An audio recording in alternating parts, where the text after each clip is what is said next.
Salut, c'est Benjamin, aujourd'hui petit voyage dans le temps. J'ai retrouvé récemment dans mes tiroirs d'anciens projets qui datent du collège et je me suis dit que ce serait intéressant de les partager parce qu'il y a des histoires, il y a des projets de BD, de manga, plein de choses que j'avais créées quand j'étais plus petit, donc ça fait peut-être 5-6 ans je pense. Et c'est intéressant de les partager parce que ça me permet aussi de faire le point sur ce que je faisais avant et sur ce que je fais maintenant et surtout sur les choses qui étaient déjà là en prémisse dans ce que je faisais avant. Comme je vous le disais, il y a différents types de projets, j'étais très BD manga à cette époque, donc il y a pas mal de scénarios qui étaient sortis de là. Donc je voulais vous parler du premier qui s'appelle D-Aito, donc D-Aito. J'aimais bien les noms comme ça, à consonance un petit peu japonaise, même mes personnages, je leur donnais des noms qui ne veulent rien dire en fait, parce que c'est vrai qu'en japonais, les noms ont tous une signification qui veulent dire différentes choses par rapport aux idéogrammes, etc. Donc je sais plus si on dit idéogrammes par rapport aux lettres, mais les miens c'était juste une sorte de mélange de syllabes où je mettais des OU, des W, des trucs un peu comme ça, et je me disais, voilà, j'ai fait un nom japonais, alors que pas du tout.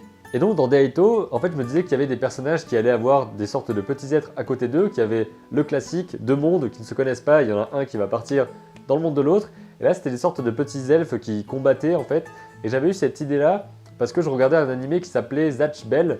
Là je vous dis ça comme si je m'en rappelais depuis toujours, mais en fait ça fait des années que je cherche le nom de cet animé là, et ça ressemble à ça, et c'est juste que je m'en rappelais plus, et là avant de tourner cette vidéo j'ai recherché, et j'ai enfin trouvé ce que c'était, donc j'étais pas un très grand fan de cet animé, mais j'aimais bien l'idée qu'il y ait un grand personnage, un humain, avec un petit personnage qui vient d'un autre monde, et ils vont combattre, etc. Et ça me semblait assez cool comme idée, donc j'ai voulu la réutiliser, évidemment. Et dans cette histoire-là, j'avais imaginé que les petits personnages n'arrivaient dans le monde des humains, parce qu'ils étaient liés en fait. C'est comme si moi j'avais un petit D-Aito dans le monde des D-Aito. D-Aito c'est vraiment pas cool comme nom.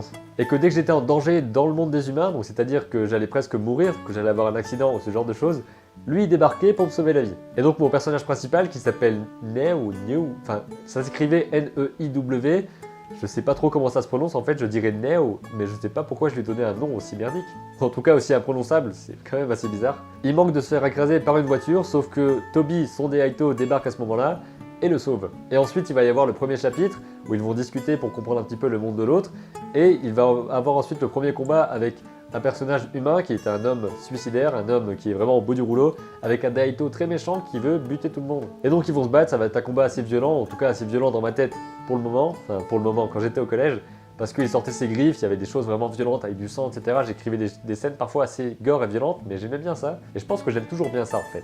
Et pour cette histoire-là, j'avais vraiment beaucoup d'idées en tête, je voulais faire un univers qui soit assez étendu, etc. J'avais commencé à réécrire le scénario, donc le scénario en définissant case par case ce qui allait se passer. J'avais fait quelques dessins des personnages, vous pouvez les voir juste ici. C'était pas vraiment très abouti, mais ça permettait déjà de mettre les choses en place. Et j'avais aussi écrit l'histoire un petit peu comme un roman, ce que je faisais beaucoup à l'époque. J'avais écrit beaucoup de débuts de romans qui ne sont jamais sortis, enfin c'est jamais fini en fait. Et parce qu'à ce moment-là, j'avais vraiment envie de faire beaucoup d'histoires, et peut-être tous les 2-3 mois, j'avais une nouvelle histoire qui arrivait. Donc il y a eu D-Aito, ensuite il y a eu l'organisation, qui était une histoire un petit peu plus sombre, avec un enfant qui manquait aussi de se faire tuer, je crois. Donc il y avait beaucoup ce genre de choses, et qui était ensuite recruté par une organisation qui pensait être méchante, mais qui en fait étaient les gentils, qui devaient travailler contre la mafia, etc. Des choses un petit peu dans ce genre-là. Évidemment, c'était le fils d'un grand agent secret d'avant, etc. Tous les clichés possibles. Et j'avais commencé aussi à faire les débuts d'un scénario, donc souvent je faisais la version roman, ensuite je passais au scénario, et ça arrivait pas souvent à la BD en fait, ça arrivait pas souvent au projet final. Il y a eu aussi un autre projet qui s'appelait Apple Power, rien à voir avec la marque, hein, c'est juste que c'était une sorte de monde où les humains découvraient qu'il y avait un monde à côté de chez eux, en tout cas dans une autre dimension, où les fruits et les légumes se faisaient la guerre. Et il y avait un livre sacré qui s'appelait Apple Power, qui était une sorte de bible pour eux, et si les méchants le prenaient, les méchants c'est-à-dire les légumes, le prenaient aux fruits, à ce moment-là ça allait être vraiment la merde dans le monde des humains aussi. Alors il y avait un enfant, un garçon et une fille évidemment comme d'hab, qui allaient entrer dans ce monde-là et qui allaient voir les fruits et les légumes se battre et tout ça. Je sais pas si ça aurait abouti vraiment ce genre d'histoire.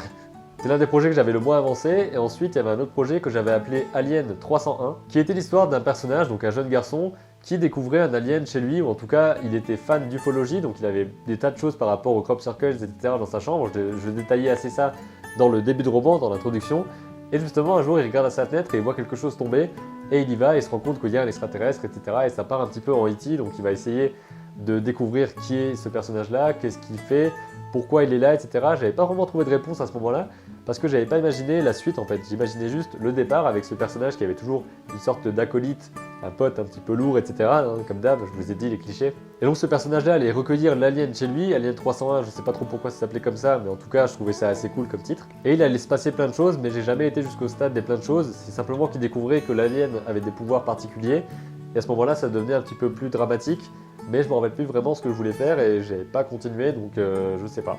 Tout ce que je sais, c'est que j'avais lancé un Skyblog sur ce sujet-là, et c'est assez intéressant parce que j'ai pas retrouvé le blog, j'aurais bien aimé le retrouver, mais je l'ai vraiment pas retrouvé. Et donc, dans ce blog-là, je publiais régulièrement des dessins, je publiais un petit peu les histoires qui allaient se passer par rapport à Alien 301, et c'est intéressant parce que c'est un petit peu la même démarche que j'ai maintenant, comme quand je partage sur Facebook, Instagram, etc., que je partage mes images et que j'explique ce que je veux faire, comment je veux le faire. Et je me dis que c'est un petit peu les prémices de ce que je fais aujourd'hui, donc c'est assez marrant de me rendre compte de ça, que dès le collège, j'avais fait ce genre de choses, ce genre de démarche où j'avais envie de partager ce que je faisais, pourquoi je le faisais, etc. Vous pouvez voir aussi que j'avais fait pas mal de dessins, mais le truc c'est que mes personnages se ressemblaient vraiment tous et les poses c'était tout le temps la même chose. C'était debout, figé comme ça, ou alors comme ça, mais je savais pas du tout faire des poses dynamiques et pourtant je pensais que je savais plus ou moins bien dessiner. Enfin, je savais que j'avais quelques pratiques et que je savais assez dessiner pour ce que je voulais faire au départ, même si maintenant je les trouve vraiment dégueulasses, mes dessins, et qu'il n'y a aucun équilibre en fait là-dedans. C'est vraiment plat, mais ça m'a permis aussi de comprendre mieux les choses, surtout avec des livres que j'avais aussi, comme par exemple Manga Bible, je crois que c'était. Il y avait aussi les dessins de manga, donc il y avait différentes collections, etc. que j'avais. Il doit m'en rester 2-3 chez moi, donc je vous les montrerai peut-être un jour, ça peut être assez cool. Et donc le problème, c'était que mes personnages étaient toujours un peu les mêmes, étaient toujours des sortes de gros stéréotypes dans ma tête de collégien, c'était vraiment ça qu'il fallait faire en fait. Et j'en avais plein, sauf qu'ils se ressemblaient tous, qu'ils avaient des noms japonais, mais pas vraiment, des noms un petit peu bizarres, Taikiru, Titsawa, enfin je sais pas, c'était des trucs vraiment inventés. Mais dans ma tête c'était cool parce que c'était les mangas que j'aimais bien et j'avais envie de faire ce genre de choses. Alors que ça n'avait pas vraiment de sens et que ça n'avait pas l'ampleur d'un vrai bon manga. En même temps j'étais au collège donc il fallait peut-être pas trop en demander non plus. Et au collège au niveau des mangas, ce qui m'avait vraiment marqué c'était Death Note. Donc là vous voyez qu'il y avait quelques dessins que j'avais imprimés pour pouvoir les recopier. C'était pour mon travail sur thème au collège, donc j'avais recopié ces illustrations là de Death Note. Et c'est à ce moment-là aussi que je les avais tous achetés, donc les tomes 1 à 12.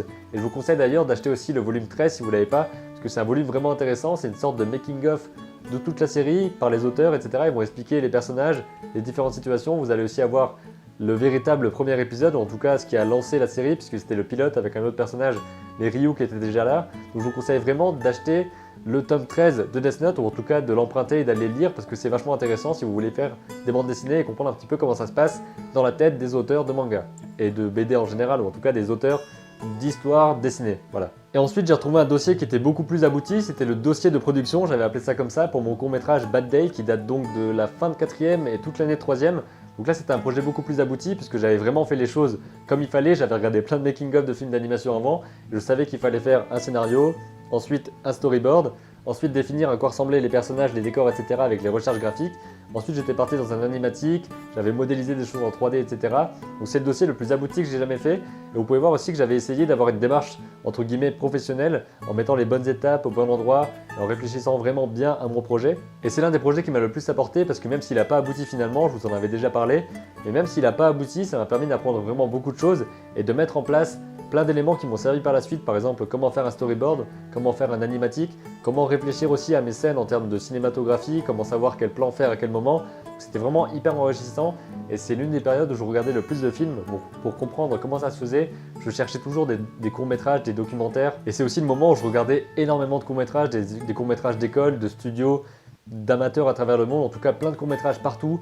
Il y avait des blogs qui parlaient que de ça et je regardais tout le temps. Il y avait des week-ends entiers où je passais, je sais pas moi, je passais 10-15 heures à regarder des courts-métrages d'animation dans mon lit avec mon ordi et c'était génial. Donc voilà ce que je voulais partager avec vous aujourd'hui. Je voulais vous parler de ce que j'avais retrouvé parce que c'était déjà assez cool de voir toutes les choses là que j'avais accumulées, que j'ai pas achetées, parce que c'est important aussi de pas acheter les choses, comme ça on peut garder les archives et voir aussi notre progression. Parce que j'aime bien dire qu'il ne faut se comparer à personne d'autre qu'avec nous-mêmes. En tout cas, si on veut se comparer à quelqu'un, c'est pas se comparer à celui qui est plus balèze que nous pour l'instant. Celui-là il doit plutôt servir d'inspiration, de référence, de modèle, et on doit grimper pour atteindre son niveau. Mais pour se comparer réellement, sans être négatif, etc., il vaut mieux se comparer à celui qu'on était il y a quelques années, il y a quelques semaines ou il y a quelques mois par exemple. Donc moi j'aime bien parler du fait de se comparer à son moi du passé. C'est-à-dire que vous vous remettez un petit peu dans ces souvenirs-là, vous prenez d'anciens dessins, d'anciennes histoires que vous avez écrites, et vous vous demandez ce que dirait cette personne-là, donc c'est-à-dire vous d'il y a 1 an, d'il y a 2 ans, s'il savait ce que vous faisiez maintenant, est-ce qu'il serait content, est-ce qu'il serait pas content, est-ce qu'il serait fier d'avoir accompli autant de choses dans ce temps-là. Donc je pense que le moi du passé, c'est-à-dire le petit Benjamin de 12 ans, Il serait assez content de voir que le Benjamin de 19 ans maintenant est en train de faire des vidéos sur internet et qu'il explique comment partager des choses, comment créer des choses. Et franchement, ouais, si je discutais avec le moi de 12 ans, je pense qu'il serait assez content de voir ce que je fais aujourd'hui. Alors c'est une manière assez cool pour moi de comparer les choses et j'espère que vous pourrez l'utiliser aussi. Vous demandez le vous du passé, qu'est-ce qu'il penserait de ce que vous faites maintenant?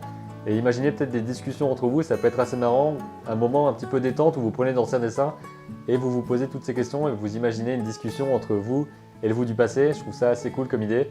Donc n'hésitez pas à me dire dans les commentaires si vous avez déjà fait ce genre de choses ou si ça vous inspire et que vous avez envie de le faire. N'hésitez pas à le partager et on pourra en discuter comme d'habitude. Voilà pour cette vidéo, j'espère qu'elle vous a plu. N'hésitez pas à partager dans les commentaires vos propres expériences par rapport à vos souvenirs, par rapport aux histoires que vous avez écrites, à vos anciens dessins, à ce que vous en pensez, à ce que vous avez appris, etc. On se revoit très vite pour une prochaine vidéo. Il commence à faire nuit, donc je vais arrêter le tournage maintenant. Et d'ici là, n'oubliez pas, créez vos images et racontez vos histoires.